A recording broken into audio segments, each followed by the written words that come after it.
Another day, guys, another video. Let's just jump right into this. And yesterday was all about good news for the PlayStation 5 with the insane sales of the PS5, breaking records, becoming the best-selling PlayStation in that same time frame and the best-selling hardware in the quarter. This is doing great things for the PS5 in terms of selling the console itself. And today is the exact opposite story, as we have some news here about the PlayStation VR 2 headset that just recently released. It seems like it's off to an extremely slow start. This is an article here from Bloomberg and says Sony PSVR 2 headset off to a slow start as metaverse push sputters. Now it says Sony Group is projected to sell fewer than 300,000 PSVR 2 headsets in its first weeks on the market. A slow start for a company's efforts to take a leading role in the development of the metaverse. The Tokyo-based console maker is likely to sell about 270,000 units of the PSVR 2 between its February 22 release and the end of March. According to estimates from the research firm IDC, Sony had a lofty goal of making about 2 million units for the PSVR 2's launch window. And this is something that they came up with themselves, and this was reported on last year. So 270,000 units, I don't think was the goal that PlayStation was looking forward to when they launched the PSVR 2. Like they said, they had created 2 million units. I'm guessing they wanted to sell all of those 2 million units, and they're not even anywhere close to selling off of those 2 million units if these numbers are correct. We don't have the official numbers, obviously, from Sony, because this is a research firm looking into this. And it's an interesting thing to think about, because it's an additional peripheral to an already expensive console. The price of the PSVR 2 is as expensive as the PlayStation 5. And depending on where you are in the world, it's actually insanely expensive. Like, I actually have the PSVR 2, and I believe the bundle was $820 for the bundle with the headset, the controllers, and the Horizon Call of the Mountain game before tax. Came up to about $900 after tax. An insane amount of money to pay. I know people are going to think that I'm crazy, but I was able to sell off my first PSVR, got some money towards that, and so it cut the cost down a bit.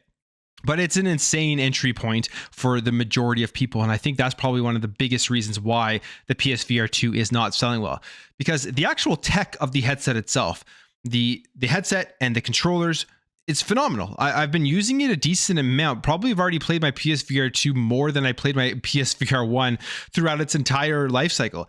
It is very good tech with the rumble and the headset. The actual clarity of the screens is good. The controllers, though, I think is the thing that puts it over the top compared to the first PSVR, because it's just how intuitive they are in terms of having all of the lights around it and the tracking and the actual haptics within the controllers themselves. There are some great things that the PSVR 2 can do, but it is definitely held back right now by the price and by the fact that there are pretty much only 2 first-party games from PlayStation that would make this headset worth it, because pretty much everything else you're playing on the PSVR 2 you can go pick up on a Meta Quest 2 or other headsets out there. So why would you pick up a PSVR 2 just to play those games? Doesn't really make any sense. Now the other question is, what is this going to mean for Sony going forward? What are they going to do for the PSVR 2? My hopes, as somebody who owns a PSVR 2 and can see the potential in this headset, is that they continue to support it and they continue to bring out games. They are going to have a showcase sometime this year. Hopefully there will be some big first-party games that they announce and launch for the PSVR 2. Or are they going to go along the lines as what they did with the PlayStation Vita, which again was another an advanced piece of technology for that time in the handheld space, which just didn't get the support. Although it was a great handheld, they abandoned it relatively fast. And I wonder if that's what's going to happen for the PSVR 2. But all the people who were looking at the PSVR 2 before the launch, looking at the price, the entry point of having to get a PS5 and that headset, thinking that this thing was DOA, they're almost correct right now, because I think Sony is in a world of hurt right now when it comes to the PSVR 2. Unless they can turn this thing around relatively fast, they're probably going to ask some questions, at least at their board meetings, as to what is the next step for the PSVR 2. Is this just something they put out there, didn't take off, they're going to abandon it, or are they going to continue to try to support it, maybe cut the price of it, stuff like that? Which, if they cut the price of it right now, people like me and people who are early adopters are going to be pretty pissed off. But that is some bad news in the world of Sony, which is something we didn't hear about at all with those numbers that were released in terms of the video game industry numbers for the month of February. And we'll see, obviously, maybe some more big first party games come out for it, and maybe it does turn around, but it's hard to tell at this point. All right, let's jump over here. I think this isn't to the surprise of pretty much anybody after all of the biggest publishers dropped out, and that is that E3 has officially been canceled. And this is the exact quote. It says, "This was a difficult decision because of all the effort we and our partners put towards making this event happen, but we had to do what's right for the industry and what's right for E3. We appreciate and understand that interested companies wouldn't have playable demos ready, and that resourcing challenges made being at E3 this summer an obstacle they couldn't overcome. For those who did commit to E3 2023, we're sorry we can't put on the showcase you deserve and that you've come to expect from ReedPop's event experiences." So it's official. E3 has been canceled, and I feel like, well, it seems like they're not going to be coming back. Like, there probably won't be an E3 next year. This could be the end of an era in the video game industry, and it's sad. Honestly, it's pretty sad from my perspective as somebody who grew up as a kid, always excited for E3. Even when they had like the pages in the Game Pros and all the other magazines out there, where that was always the most exciting time, where that's where you get all your information from, magazines, and then E3 would just be a dump of info for the entire year for you to get excited for games to come out. It was always an event I would have loved to go to. Obviously, that is not going to be the case. Now, there was something else here that Jeff Keighley jumped on right away as soon as E3 got announced that it was canceled, because I believe this was around, so 4:45 this article was posted, and then Jeff Keighley at 4:50 right away jumps all over it and says, "See what's next in video games with Summer Games Fest goes live Thursday, June 8th at noon, free live stream from the YouTube theater." So I believe Summer Games Fest is going to be a live show, like they'll have like the theater room, but it's going to be a streamed event, and I don't think there is like on floor stuff where you're going to be able to go and check out games. Just going to be a streaming event. And obviously, if you're a publisher, you're a developer, you're looking at that and you're like, that's a much better option. There's a lot less resources going into being a part of Summer Games Fest, so there's probably just a lot more attractive for these companies, rather than having to get all their games onto the show floor, prepare for that, send staff, all that type of stuff. The gaming industry has completely changed. People, I guess, just aren't as interested in doing that anymore. The ROI obviously just isn't there for these companies. So that's probably why E3 is canceled and all these publishers backed out. But hey, there's still Summer Games Fest on June 8th. So get ready for that. Now let's move over here to the Diablo 4 Xbox Series X officially being announced. Now, for some people like myself, although I don't think I was going to pick this up anyways, somewhat disappointed in this announcement, and I'll tell you why.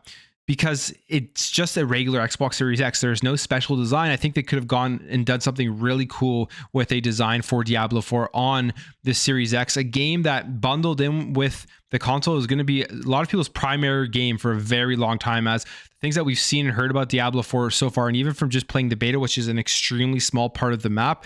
They gave us an overview of the entire map and then showed us where the beta took place. This game is going to take up your entire life. Diablo 4 players, if they're really, really into it, I feel like it's going to be like the only game you can play and focus on, which for me, myself, is kind of disappointing and disappointed at, not because the game is so big and there's so much to do, but I know with the amount of time I have, I'm going to be playing Diablo 4 not as fast and not as deeply as some people out there are dedicating every single day to playing it. But I definitely will be picking it up and playing it because I love Diablo and the beta was absolutely incredible. I hope that I will still be able to enjoy it, even if I'm putting maybe in like an hour a day or something into the game. But game looks great. And here is the bundle. It is just a regular Series X with Diablo 4 bundled in, and the price is $560 US, so $559 US. And I think that's potentially a little bit of a saving on the price of Diablo 4, because I believe if you go out and buy Diablo 4 full price, it is a $70 game. It isn't a $60 game. So you're saving about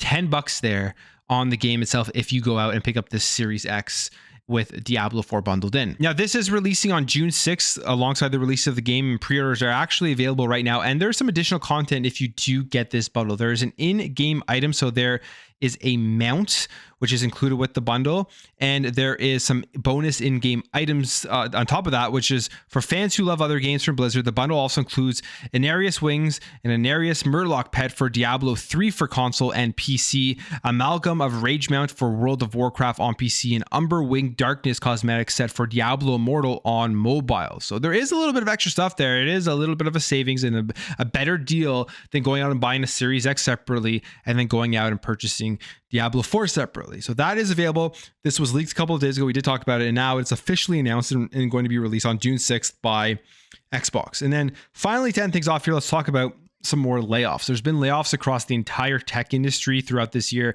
across video games, everything like that. Microsoft was hit with tons of layoffs, and people were asking what this meant for Xbox, although it doesn't really mean anything, because if you really do look at the numbers, Microsoft specifically hired so many more employees over the pandemic, and they've fired a bunch too recently, but they're still above where they were pre-pandemic. So I don't think that is signs that things are going bad at Xbox and at Microsoft.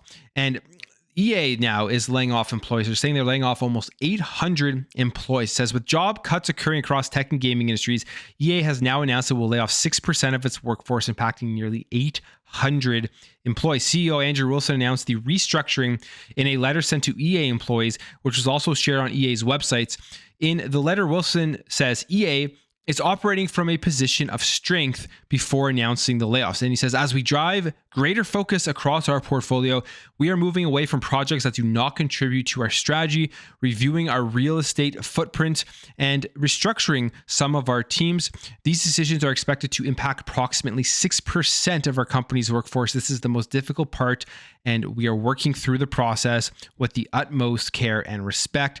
And 6% of the workforce would mean about 775 people would be laid off. So that's very unfortunate for the people that are working there. But specifically what he talks about here is they're moving away from projects that do not contribute to their strategy. It's a pretty interesting quote from EA, because they have gone through the process of switching their strategy from years ago being a lot of microtransactions, a lot of games as a service. We saw this have to happen with Battlefront 2, which a lot of people complained about, and them saying things like single player games are dead. And now they're back to, I would say, an older version of EA, which is a much better version of EA, where they are creating great single player experiences, focusing on the in-game content more than the microtransactions within a lot of their games. Think about Dead Space that was just released. We have Star Wars Jedi Survivor that is about to come out. These games are phenomenal games, and they're seeing the payoff by actually focusing on what gamers want with their experiences. And they're maybe looking at their current portfolio, especially when we've seen things like the closing down of Apex Legends on mobile. They're maybe looking at their multiplayer, their live service games, and thinking that this isn't the direction that they want to continue with EA based off of the recent performance of the single player experiences that they have put out. So maybe they don't need as many people working on these bigger, more open-ended games where the content is continuously needing to come. And maybe that's why they are restructuring and cutting employees. But at the same time, it's also, we're in a time where, let's be honest, economies around the world aren't doing great. And we may be heading into a recession at some point. So we're going to see a lot more layoffs across many different industries. And this just could be another one of those things that is happening. Again, unfortunate for the people that did lose their job, and hopefully they get up on their feet sooner rather than later and find some other work within the industry. But I'm going to leave the video there, guys. Let me know what you think about all of this stuff, about the PSVR 2 sales, the Diablo 4 Xbox Series X bundle, and EA having layoffs and restructuring the company. If you enjoyed this video, hit that thumbs up. If you're new, hit that subscribe, and I'll catch you guys in the next video.